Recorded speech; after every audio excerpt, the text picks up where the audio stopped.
Σε αυτό το βίντεο θα δούμε πώς η τεχνητή νοημοσύνη μπορεί να υποστηρίξει τη μάθηση σε περιβάλλοντα εξ αποστάσεως εκπαίδευσης.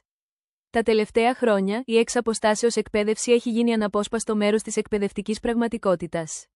Όλο και περισσότεροι εκπαιδευόμενοι συμμετέχουν σε μαθήματα μέσω ψηφιακών πλατφορμών και διαδικτυακών περιβαλλόντων. Αυτό όμως δημιουργεί νέες ανάγκες, αλλά και νέες προκλήσεις για τη μαθησιακή διαδικασία. Σε αυτό το πλαίσιο, η τεχνητή νοημοσύνη έρχεται να ενισχύσει τα ψηφιακά μαθησιακά περιβάλλοντα. Όταν μιλάμε για τεχνητή νοημοσύνη στην εκπαίδευση, δεν αναφερόμαστε σε κάτι δύσκολο ή απρόσιτο. Αναφερόμαστε σε εργαλεία που μπορούν να υποστηρίξουν τη μάθηση και να διευκολύνουν τον εκπαιδευόμενο. Για παράδειγμα, ορισμένα εργαλεία μπορούν να προσαρμόζουν το εκπαιδευτικό υλικό στις ανάγκες κάθε εκπαιδευόμενου. Με αυτόν τον τρόπο, κάθε εκπαιδευόμενος μπορεί να προχωρά με το δικό του ρυθμό και σύμφωνα με τις δυνατότητες του.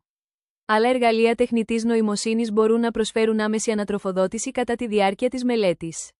Η άμεση ανατροφοδότηση βοηθά τους εκπαιδευόμενους να κατανοούν καλύτερα την πρόοδό τους.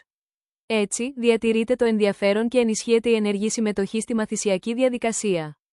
Τα ωφέλη της τεχνητής νοημοσύνης στην εξ αποστάσεως εκπαίδευση είναι σημαντικά για τους εκπαιδευόμενους. Η μάθηση γίνεται πιο ευέλικτη, πιο προσωποποιημένη και πιο υποστηρικτική. Παράλληλα, ο ρόλος του εκπαιδευτικού παραμένει ιδιαίτερα σημαντικό σε κάθε μαθησιακό περιβάλλον.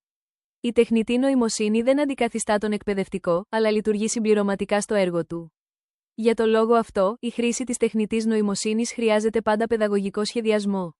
Είναι επίσης σημαντικό να λαμβάνονται υπόψη ζητήματα όπως η προστασία των προσωπικών δεδομένων. Η τεχνητή νοημοσύνη μπορεί να αξιοποιηθεί και σε απλές εκπαιδευτικές δραστηριότητες εξ αποστάσεως. Όταν χρησιμοποιείται με υπεύθυνο και παιδαγωγικά τεκμηριωμένο τρόπο, η τεχνητή νοημοσύνη μπορεί να ενισχύσει ουσιαστικά τη μαθησιακή εμπειρία. Σε αυτό το βίντεο είδαμε πώς η τεχνητή νοημοσύνη μπορεί να υποστηρίξει την εξ αποστάσεως εκπαίδευση, προσφέροντας εξατομίκευση, ανατροφοδότηση και μεγαλύτερη ευελιξία στη μάθηση.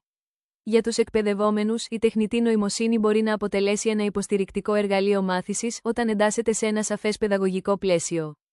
Το σημαντικό δεν είναι αν θα χρησιμοποιηθεί η τεχνητή νοημοσύνη, αλλά πώς και γιατί θα αξιοποιηθεί στη μαθησιακή διαδικασία.